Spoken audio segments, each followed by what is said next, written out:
வணக்கம். இன்றைக்கி நம்ம ஒரு அருமையான சிக்கன் குழம்பு எப்படி செய்யலாங்கிறத பார்க்கலாம். நிறைய மெத்தடில் போட்டிருக்கேன். இது கொஞ்சம் வித்தியாசமாக இருக்கும், டேஸ்ட்டும் நல்லா சூப்பராக இருக்கும். வாங்க இந்த சிக்கன் குழம்பு எப்படி செய்யலாங்கிறத பார்க்கலாம்.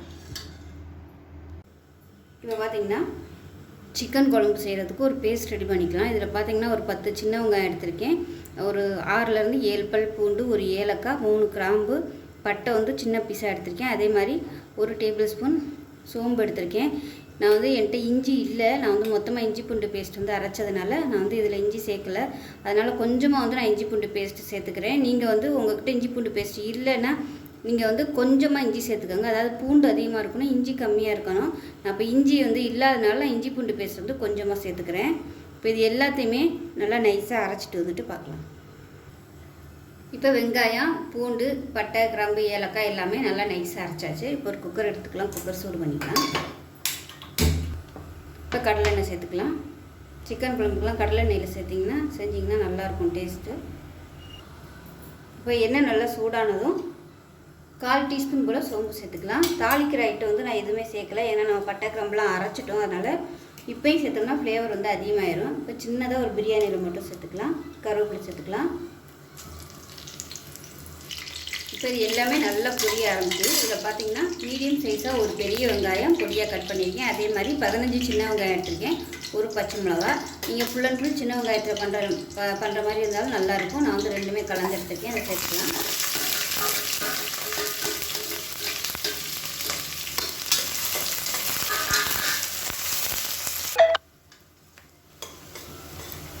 இப்போ வெங்காயம் நல்லா வதங்கிடுச்சு. இந்த அளவுக்கு நல்லா வதங்கணும். ரொம்பலாம் ப்ரௌன் கலரில் வதங்கணும்னு அவசியம் இல்லை. இப்போ வந்து நம்ம அரைச்சி வச்சுருந்த வெங்காயம், இஞ்சி பூண்டு பேஸ்ட்டை சேர்த்துக்கலாம். முதலே சேர்த்தோம்னா அடி பிடிக்கும். அதனால் இந்த வெங்காயத்தை வதக்கிட்டு இதை சேர்த்தோம்னா நல்லாயிருக்கும். இல்லைன்னா முதலே சேர்த்தோம்னா அந்த வெங்காயம் வந்து வதங்காது. இப்போ நல்லா எண்ணெய் புரிஞ்சு கலர் மாதிரி வரணும், அந்த அளவுக்கு அரைச்சி விட்டுக்கலாம் மீடியமான ஃப்ளேமில். இந்த வெங்காயம் அரைச்சி சேர்க்கும்போது சிக்கன் குழம்புக்கு நல்ல ஒரு ஃப்ளேவர் கொடுக்கும். நீங்கள் வந்து பெரிய வெங்காயம் சேர்க்கலாமான்னு கேட்டிங்கன்னா சேர்க்க வேணாம், ஏன்னா சின்ன வெங்காயம் தான் நல்ல ஒரு டேஸ்ட்டு கொடுக்கும். பிரியாணியே பண்ணாலும் இந்த மாதிரி நீங்கள் வெங்காயம், இஞ்சி பூண்டு சேர்த்து அரைச்சி பிரியாணி பண்ணி பாருங்கள், அதோட வாசனையே வேறு லெவலில் இருக்கும். இப்போவே நல்ல ஒரு வாசனை வருது. இது வந்து நல்லா வதங்கணும், அப்போ தான் நல்லாயிருக்கும். இப்போ இது வதங்கிட்டு இருக்குது. இதில் பார்த்திங்கன்னா கொஞ்சமாக ஒரு 10 இலை வர மாதிரி புதினா இலை சேர்த்துக்கலாம். எப்போயுமே இந்த மாதிரி குழம்புகளுக்கு, நான்வெஜ் குழம்புகளுக்கு பட்டை, கிராம்பு, இஞ்சி பூண்டெல்லாம் சேர்க்குற இடத்துல புதினா வந்து கொஞ்சமாக சேர்த்திங்கன்னா அதோட ஃப்ளேவர் வந்து சூப்பராக இருக்கும். அதனால் நான் எப்போயுமே குருமாலாம் நார்மலாக குருமா வைக்கும்போது 2 புதினா இலை சேர்த்ததும் அப்போ நல்லாயிருக்கும் அதோட வாசனை. இது வந்து உங்களுக்கு விருப்பம் இருந்தால் நீங்கள் சேர்த்துக்கோங்க, இல்லைன்னா விட்டுறலாம். இந்த மாதிரி எண்ணெயில் வதக்கிட்டோம்னா நல்லாயிருக்கும். இப்போ கலர் நல்லா மாறி வந்துருச்சு வெங்காய பேஸ்ட் எல்லாமே. இப்போ இந்த ஸ்டேஜில் குழம்பு பொடியெல்லாம் சேர்த்துக்கலாம். நார்மலாக நீங்கள் வீட்டில் வந்து எது யூஸ் பண்ணுவீங்களோ அதை சேர்த்துக்கோங்க. நான் வந்து ஒரு 5 டேபிள் ஸ்பூன் கறிக்குழம்பு பொடி எடுத்திருக்கேன். இது வந்து நான் ஏற்கனவே வீடியோ போட்டிருக்கேன். பொடி பிளேலிஸ்ட்டில் போய் செக் பண்ணி பார்த்தீங்கன்னா உங்களுக்கு வந்து எல்லா பொடியுமே இருக்கும். சாம்பார் பொடி, குழம்பு பொடி எல்லாமே இருக்கும். பொடி வெரைட்டிஸ் எல்லாமே அதில் இருக்குது. இதில் பார்த்திங்கன்னா 5 டேபிள் ஸ்பூன் குழம்பு பொடி, அதாவது கறிக்குழம்பு பொடி, 3 டேபிள் ஸ்பூன் மிளகாத்தூள் சேர்த்துருக்கேன். காரத்துக்கு தகுந்த மாதிரி நீங்கள் மிளகாத்தூள் வந்து சேர்த்துக்கோங்க. இப்போ இதையும் சேர்த்து நல்லா எண்ணெயில் பரட்டி விட்டுக்கலாம்.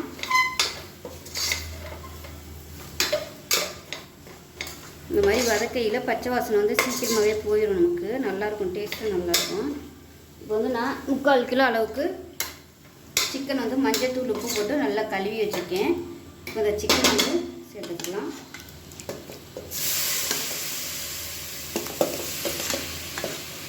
பிரியாணி செய்கிறதா இருந்தால் சிக்கனுக்கு வந்து மஞ்சள் தூள் போடணும்னா உப்பு மட்டும் போட்டு கழுவிக்கோங்க. குழம்புக்குன்னா மஞ்சள் தூள் போட்டுக்கோங்க.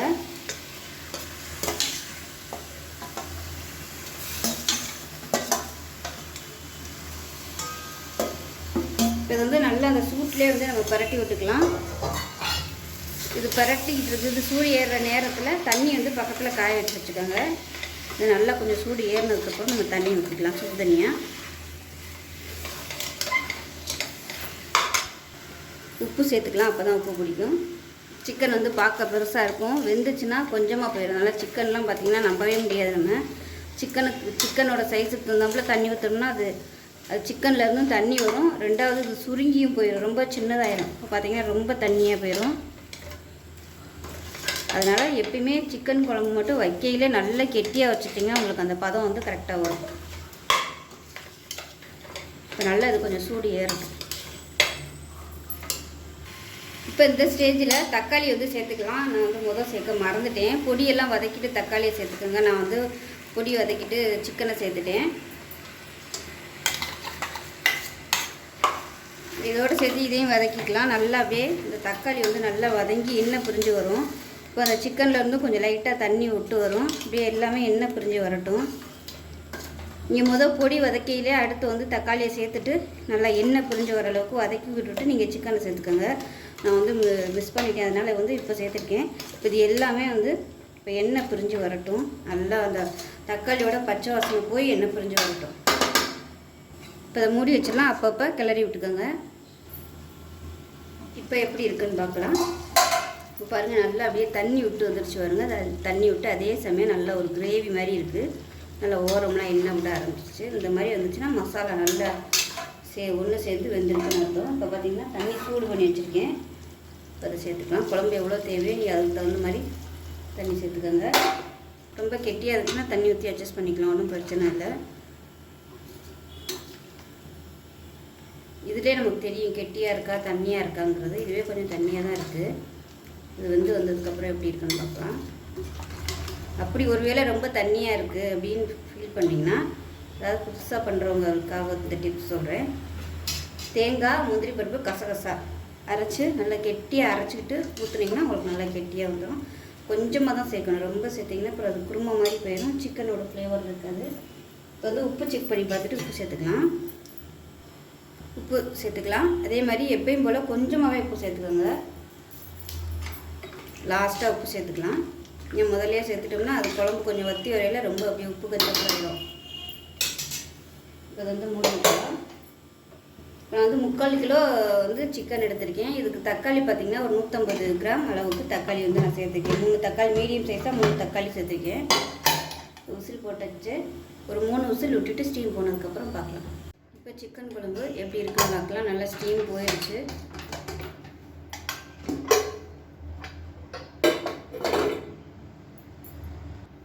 இப்போ பாருங்கள் நல்லா அருமையாக இருக்குது. இந்த அளவுக்கு நம்ம வந்து குழம்பு வச்சுருந்தோம். அது நல்லா கொஞ்சம் வத்திருச்சு பாருங்கள்.